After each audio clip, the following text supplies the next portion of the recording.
Hi, I'm Steve from 3D-Hub, and today we're going to talk about 3D-Hub content creation.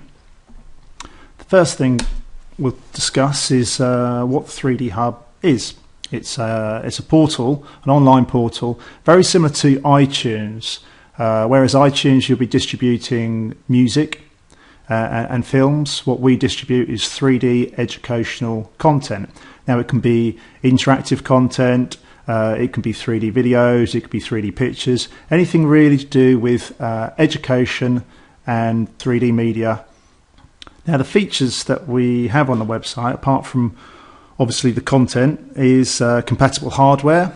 We work very hard with the hardware manufacturers from the display end and the PC end to work out which devices are compatible. So if you've got a 3D enabled PC and a 3D projector or a 3D display, we've worked out which combination of these devices work. We also have case studies on there, people using the content in real classroom environments. The player, obviously, which you can download from the site, comes with some demonstration content, some demo content, so you can play with it and get a feel for its how the interactivity works. And the whole system really works on a credit-based system. So if you're familiar with websites such as iStock Photo, you basically purchase a bundle of credits and then you use these credits to buy the content from the store. Along with the portal, we provide what we call 3D-Hub Player. Now, this is effectively a Windows media player for 3D content. The differences really are between us and, say, a Windows media player is the content, the interactive content that you download, you can obviously interact with. So you'll get buttons, you can rotate the content, you can dissect content, but it will also play 3D videos as well. So, for instance, if you go to the 3D video part of our store, you can download various different 3D films. Now, the important thing about the player is its digital rights management. Everything that is downloaded, apart from the demo content, is digitally rights managed, which basically means that the content that you download will only play in your licensed player. You can obviously license a player across an educational facility. So, for instance, if you bought the site license, you could install it on up to, I think it's 100 PCs. So the content that you download, it'll be available to play on those 100 PCs. The security or digital rights management that we have in place does mean, though, that what you download can't be copied and resold on or distributed across the world. That brings us to the 3D-Hub ecosystem. 3D-Hub Player sits there in the middle, and that allows us to play, going from the top, interactive 3D content that we provide. It's compatible with 3D ready projectors, whether it be active or passive. It will play on 3D ready flat screens. We do have compatibility with Color Code 3D, which is, if you're familiar with the old style red and blue glasses that you used to get back in the sort of the 80s and 70s, it's a similar system to that, apart from it's much more improved. You get a greater range of colors. You get reduced crosstalk. It really is a very effective way to look at 3D when you don't have a 3D ready projector or a 3D flat screen. It's just an ordinary monitor. It'll work. As I said before, we can play 3D videos. We work very closely with 3D document camera manufacturers to make sure that our software is compatible with them. 3D photos, our software is compatible with most major 3D photo formats.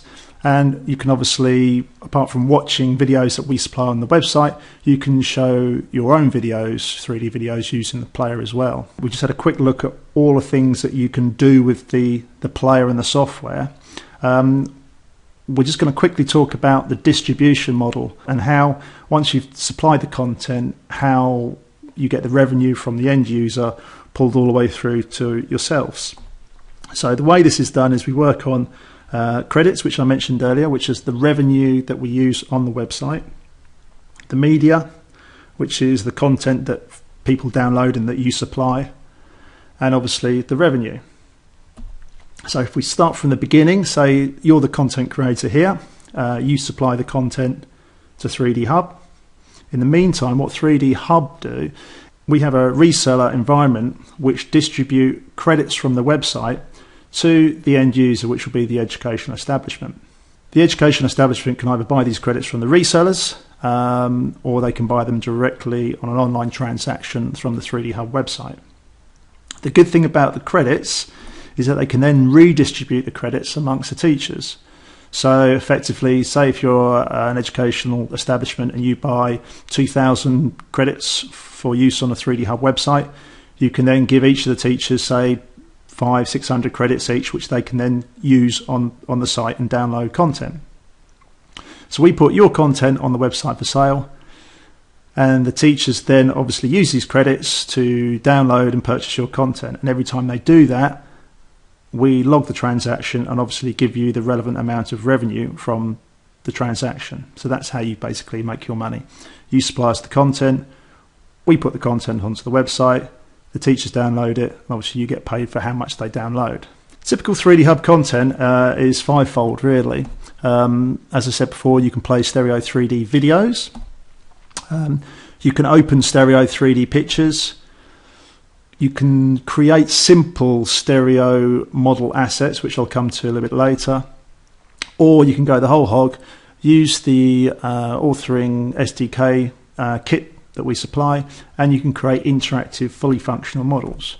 Or you can combine all of the above. So you may want to have an interactive 3D model, you may want to include some 3D pictures that you've taken for the lesson, and you may want to include a 3D video. So all these things can be combined together to make one educational lesson, or as I said, individually you can supply any of them.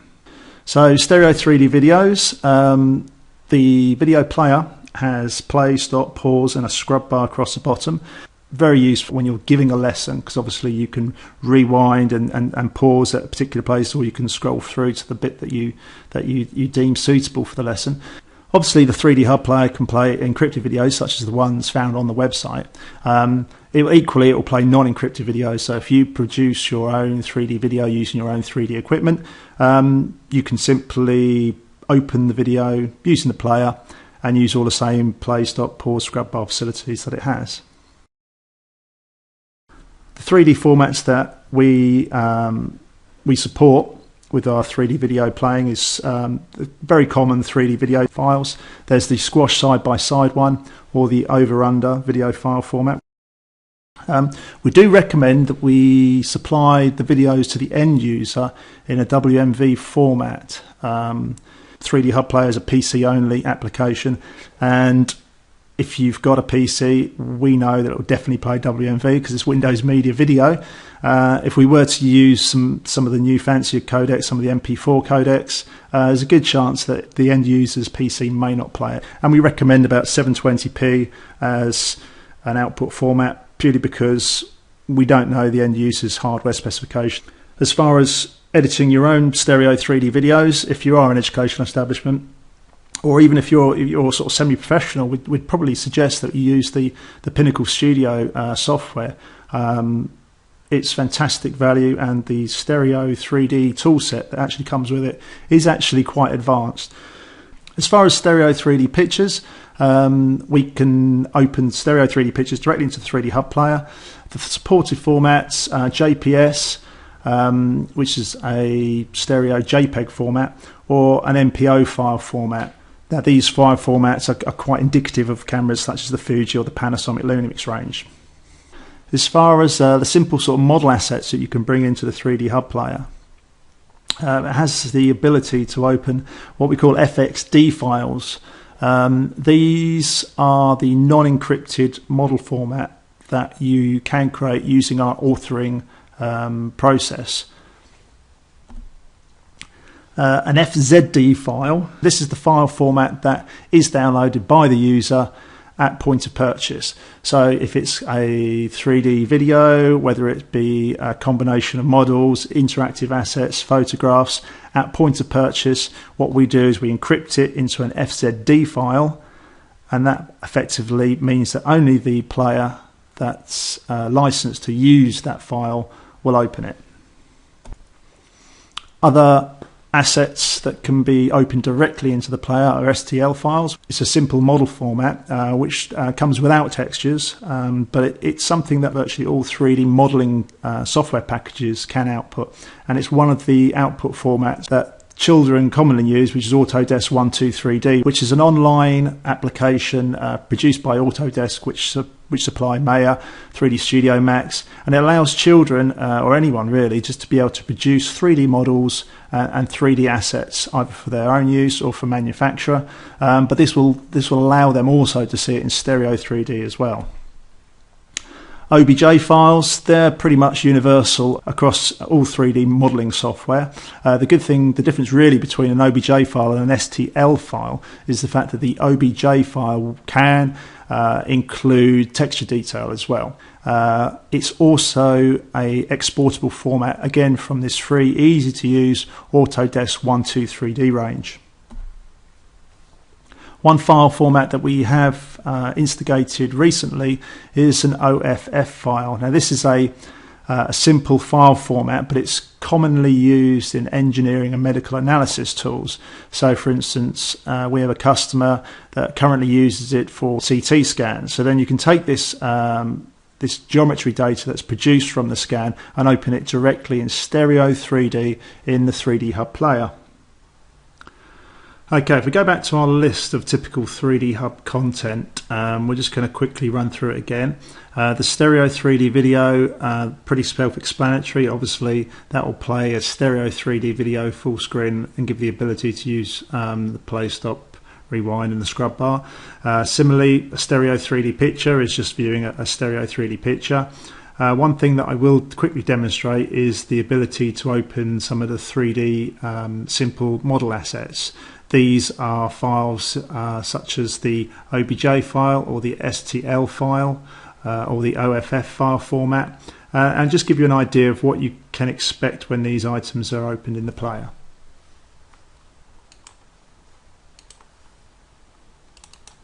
So open the 3D-Hub player up, and the file I'm going to open is a mesh object created using Autodesk 123D Catch.